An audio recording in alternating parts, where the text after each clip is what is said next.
ఓం నమ శివాయ. శ్రీశైలం మల్లికార్జున మేడారం సమ్మక్క సారక చిలుకూరు బాలాజీ స్వామి. ఓం నమ శివాయ. గోపురం టీవీ చూసా ప్రేక్షకులందరికీ నమస్కారం. నా పేరు రామ్ శాస్త్రి. చిలుక జోషం అంటండి ఆ కాలంలో ఉంది, ఇప్పుడుంది, ఇక ముందు గుడిక నడుస్తుంది. చిలుక జోషం అంటే నిజముందండి, నమ్మండి, వినండి. మే నెల 18 నుంచి 24 వరకు ఈ రాశి మీద గురుబలం ఎంత ఉంది, ఈ రాశి మీద శనిబలం ఎంత ఉంది, మంచి ఎంత, చెడు ఎంత, లాభం ఎంత, లుక్సాన్ ఎంత, కష్టం నష్టం సుఖం దుఃఖం చెప్తా వినండి. చిలకమ్మ, మకర రాశి వాళ్ళ జ్యోతిషం, మకర రాశి వాళ్ళ భవిష్యవాణి, మకర రాశి వాళ్ళ గణితవాణి. చిలకమ్మ,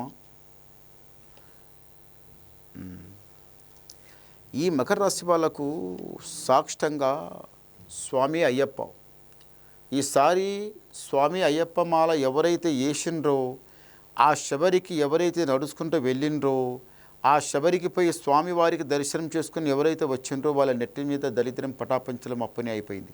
ఇప్పుడు దరిద్రం లేదు, వాళ్ళకు దరిద్రం రాదు, అస్సలు కూడా రాదు. ఈ రాశి వాళ్ళకి, మకర రాశి వాళ్ళకు ఊకే ఎక్కువ ఆలోచిస్తారు. సంసారం, ఇల్లు, జాగా, భార్య, పిల్లలు ఊక ఆలోచిస్తారు. 4 రాళ్ళు సంపాదించుకోవాలి, 4 డబ్బులు సంపాదించుకోవాలి, ఇల్లు ఎట్లా నడుస్తుంది, ఎట్లా ఉన్న వాళ్ళు అట్లే ఉన్నారు, మళ్ళీ ముందర పనులు చాలా ఉన్నాయి, పనులు చాలా ఉన్నాయని ఊక ఆలోచించడం. మీ దగ్గర చదువు బాగుంది, తెలివి బాగుంది, జ్ఞానం బాగుంది, కానీ ఏం లాభం? తొందరగా ఆయాం ఇస్తారు. ఎదుట ఉన్నవాడు మీతోన మాట్లాడితే మీ మనసులో ఉన్న మాట మొత్తం వివరంగా చెప్తారు.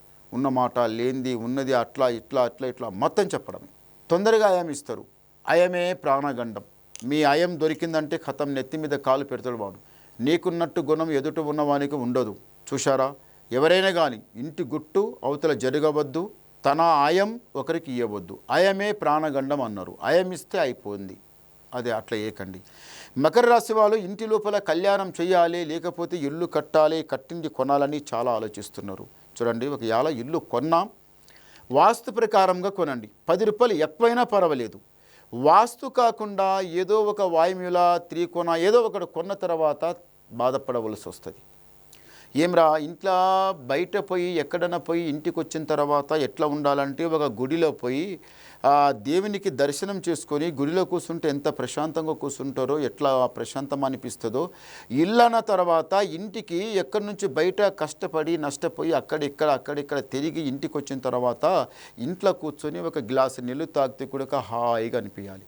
అట్లా ఉండాలి తప్ప ఇంటి లోపల కాలు పెట్టిన తర్వాత కర్రమని కాకిలేక ఇంట్లో అరవడం, లేని కొట్లాడ జరగడం, నీదెంత నాదెంత అని ఇంట్లో అనుకోవడం, భార్య ఎంత ఇనిపి చెప్పినా కానీ భార్య మాట భర్త వినకపోవడం, భర్త మాట భార్య వినకపోవడం, పిల్లలు వినకపోవడం, ఇదంతా నీదెంత నాదెంత అంటే అయిపోయి వల్లకాట్లే. కానీ ఎంత నీదెంత నాదెంత అన్నట్టు పెద్ద కొట్లాడైతే, ఒక మాట పడే మనిషికి ఒక మాట వస్తే ప్రాణమంతా ఆనే ఉంటుంది.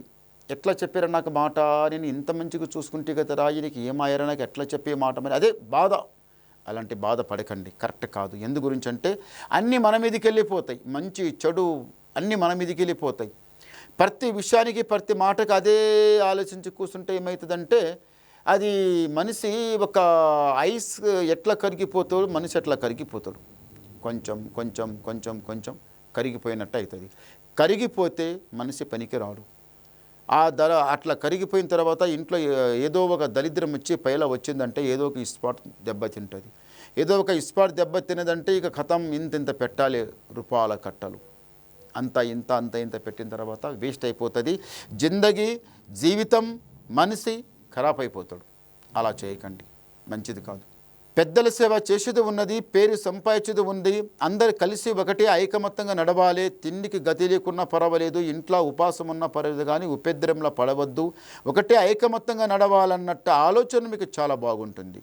పేరు సంపాదిస్తారు. మళ్ళీ ఒకటి ఏముందంటే మాత్రము ఇల్లు కట్టాలనుకుంటున్నారు కదా, తప్పనిసరిగా అవుతుంది. లేకపోతే ఇంత ప్లాట్ అన్నా, భూమి అన్నా, వ్యవసాయం చేయడానికి భూమి అన్నా కొనాలని చాలా ప్రయత్నం చేస్తుండే, కానీ అయితే లేదు. ఈసారి తప్పనిసరి అవుతుంది. మీరు టెన్షన్ తీసుకునే అవసరం ఏమీ లేదు, తప్పనిసరి జరుగుతుంది. నిదానం, తొందరవద్దు. ఓం నమ శివాయ. 4 మకర రాశి వాళ్ళకి ఆదాయం 2, యాయం 8, రాజపూజ ఫలం 1, అవమానం 6. చూశారా? ఈ మకర రాశి వాళ్ళకి ఆదాయం అంటే గురువు ఏమో 2లో ఉన్నాడు, శని ఏమో 6లో ఉంది. దరిద్ర గడియ చాలా చెడ్డగా ఉంది. చేయిపెట్టింది అంత కరెక్ట్ కలిసి రావటం లేదు. మీరు తొందరపడకండి, నిదానం చేయండి, అంత మంచి జరుగుతుంది. మీకు ఎప్పటి నుంచి బాగుందంటే మంచి గడియ ఎప్పటి నుంచి మీకు మంచిగా వస్తుందంటే కొంచెం టైం ఉంది, తొందరపడకండి, నిదానం చేయండి. ఇంకా మీరు ఏమన్నా డౌట్ వినాలనుకుంటే నాకు ఫోన్ ద్వారా మాట్లాడండి, మేము ఉన్న డౌట్ అంతా క్లియర్ చేసేస్తాం, మొత్తం చెప్పేస్తాం. నమస్కారం. ఓం